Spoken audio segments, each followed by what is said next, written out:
Good afternoon. Today is the 30th of July 2012. I would like to welcome Jennifer, who is an expert on macroeconomics.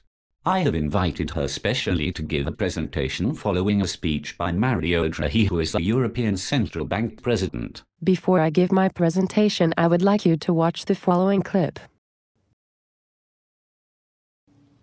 There's another message that I want to tell you today, is that within our mandate, the ECB is ready to do whatever it takes to preserve the euro. And believe me, it will be enough.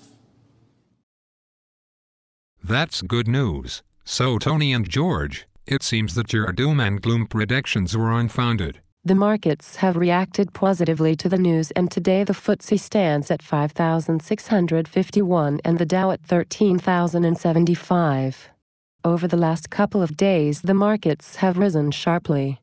This has demonstrated to me that there is no logic to the move. The markets simply rally on sentiment. Greece is no longer in the news. However, when I talk to my relations in Greece, they are telling me that the poverty is very bad. There are riots in the street and demonstrations on a daily basis. You are quite right, Andreas. The economic conditions in Greece are getting worse. Indeed, they have already entered a depression.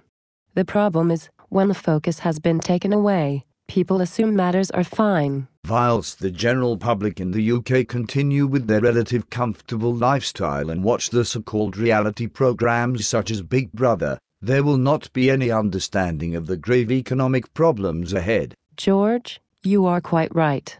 What I would like to do now is concentrate on the speech by Mario Draghi. Mario said that he would do whatever it takes to preserve the euro. What action do you think he will take? There will be a large-scale bond purchase of Spanish and Italian debt. That's correct, George. Did you notice that Mario Draghi said that it would be enough to save the euro? For the record, believe me, it won't be enough. I shall give you an analogy.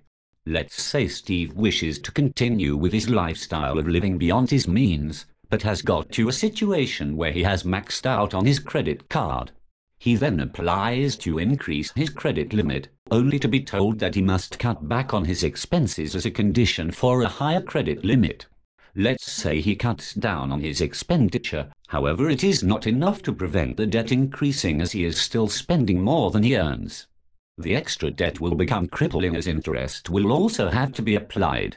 There will come a day when Steve cannot pay back his debts and will apply for bankruptcy. Thanks a bunch, Tony. Are you saying that I am irresponsible with money? On the 9th of April 2012, when Charles gave a presentation to the senior management team, you were quite happy to say that you owed £35,000 excluding mortgage payments. Just out of interest, how are you managing? To be honest, Tony, it is tough. I was expecting a pay rise this year, but instead there have been redundancies in my department and have been told that there will be a wage freeze for at least 2 years. Steve, that is the reality in these harsh economic times. I am struggling paying back my loans, and I have already arranged an interview with my bank manager to see if he can increase my credit limit. Steve, your position reflects the problems within Western economies. And that is, there is too much debt within the system. It will never be paid back. Germany's economic minister Philip Roller has warned against any large-scale bond purchases. He knows that it is foolish to pile on further debt. But if the European Central Bank does not buy these bonds, the euro would collapse. That's correct. But the continuation of purchasing bonds by the ECB will only store up worse problems in the future. Are you saying that there is no solution? Yes, the politicians are searching for a solution that does not exist. As I have said on many occasions, we are going to enter the greatest depression. The timing depends on how long they are prepared to continue with quantitative easing. Tony is right. Nothing can stop the depression ahead. We have to get used to a new reality. Left uncorrected, the natural course of events would be a deflationary spiral due to the lack of demand for goods and services. To prevent the lack of demand, the central banks will stimulate the economy by increasing the money supply. However, stimulating the money supply by the use of quantitative easing will debase it and will be inflationary. In a nutshell, there will be periods of deflation and inflation as QE is applied, but no matter what course of action is taken, A major depression cannot be avoided.